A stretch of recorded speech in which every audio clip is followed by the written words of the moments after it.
It's Christmas. Or at least it would be if this video came out on Christmas like I actually wanted it to. I have been incredibly busy this past month. Definitely because of important things such as my university deadlines and not just me playing Red Dead and Smash Brothers. And although I'm not trying to cover my ass or anything and give excuses as to why this video is going to be shorter and a bit weird compared to my other ones, yeah, this video is going to be shorter and a bit weird compared to my other ones. It's a really busy time of year for me, and time really snuck up on me. I'm literally going home for Christmas tomorrow as I record this, so yeah, it's a bit slapdash, sorry. Just consider it a small Christmas gift from me to you, and to my Patreon supporters who are currently really scared that they actually gave me money to watch this. Don't worry, it's Christmas, this episode's for free. Welcome to Port Patrol, the show where I look at weird, interesting, or knockoff ports of video games, and today we are taking a look at The Elder Scrolls IV Oblivion on the PSP.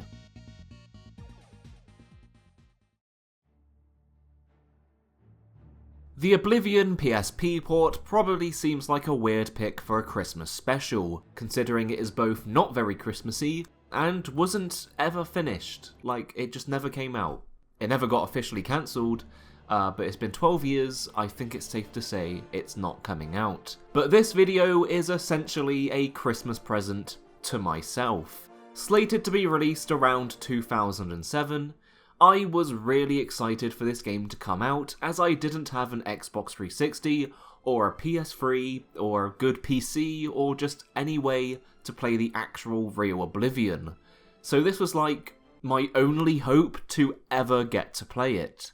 Of course that never really ended up happening because A, it never came out, and B, I got an Xbox the next year anyway, but I was still disappointed that I never got to play it.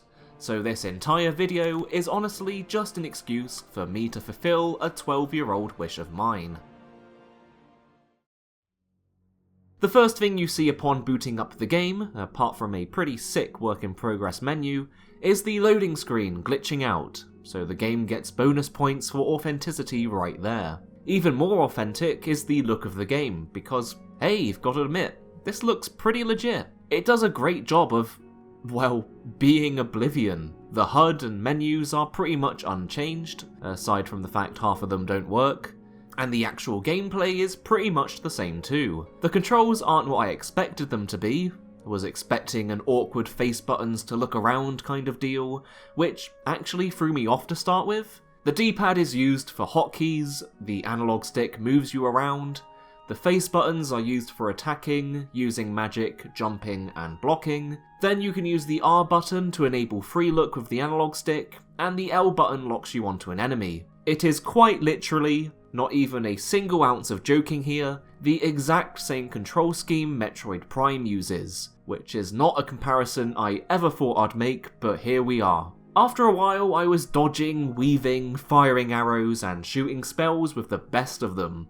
Or at least I would until the game would crash again. It also runs pretty haphazardly, with large dips in frame rate whenever something happens on screen, but this could also be to do with the fact I forced an unfinished, unstable game to play at full HD on an emulator, so your results may vary.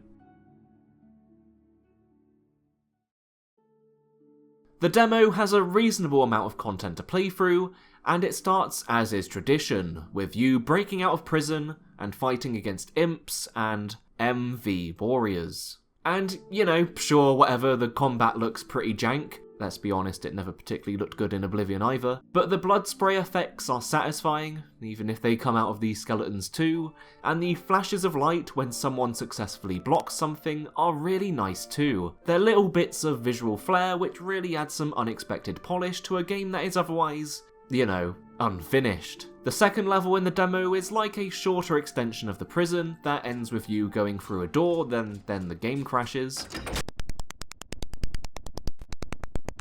The third level takes place during an Oblivion Gate invasion, which provides a great look at some later game weaponry, but also a great insight into what this game could have been. Walking around, interacting with different characters, and completing the one side quest there was, it felt very Oblivion-y, which I know is pretty redundant to say, but I think it really shows off that this game could have worked. There's even a mostly finished town later in the demo that looks absolutely, looks alright, doesn't it? With lots of people to talk to and some fleshed out buildings, and it's like, I know I really shouldn't be bummed out considering it's 12 years on, and I have the actual real Oblivion and can play it whenever I want, but it really, really bums me out that this game never got the chance to be finished. It could have been up there with the Grand Theft Auto games and Soul Calibur Broken Destiny as really impressive console quality conversions that the PSP was great for. Of course, on the other hand, it could have ended up being awful.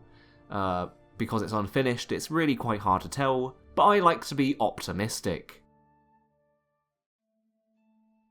Although this game is essentially a port of Oblivion, that isn't to say the game was going to be exactly like Oblivion. It wasn't going to have a large-scale open world, but instead 10 smaller, but still fairly open levels, which would resemble areas from the main game. But even with its smaller scale, it clearly had quite big ambitions. All the skills from the main game are here, and it was going to let you define your own character style like in the main game, with a whole heap of armors, weapons, and the demo even lets you pick between these different character types. Or at least it looks like it should let you, it didn't actually work for me. The only thing I really dislike about the game is the combat, in all honesty, which I know sounds bad when that's like the only thing there is to do here, but it is very obviously unfinished with pretty lackluster AI, and as such resorts to throwing like a million enemies at you, which really doesn't work for this kind of game. I have a feeling this would have been fixed in time for the actual release, because stuff like stealth hadn't been implemented yet, and trying to fight off this many enemies with a bow and arrow really wouldn't have worked. But then, on the other hand, because it's not finished, this demo is all we can go by. I enjoyed my time playing it for what it's worth. Finally fulfilling my 12-year-old self's desire to play this game was really quite fun, and though there isn't much of a game here to play, I still think it is a massive shame that it never got the chance to be finished. I mean, God knows Bethesda released worse Elder Scrolls games than this. I think it is always a great thing when old, abandoned games like this get their chance to be in the spotlight. Being able to play things like the cancelled Saints Row PSP game, or being able to play Star Fox 2, even if I had to pay £70 to do so, as someone who has always been interested in lost beta content and unfinished games, it just makes me so happy. The beta versions of games like Ocarina of Time may still be the holy grail for me, and probably something I will never get to experience for myself. But Oblivion on the PSP still made me happy to play. Whether or not the whopping 30 minutes of game that is here to play will make you happy is a whole other story though.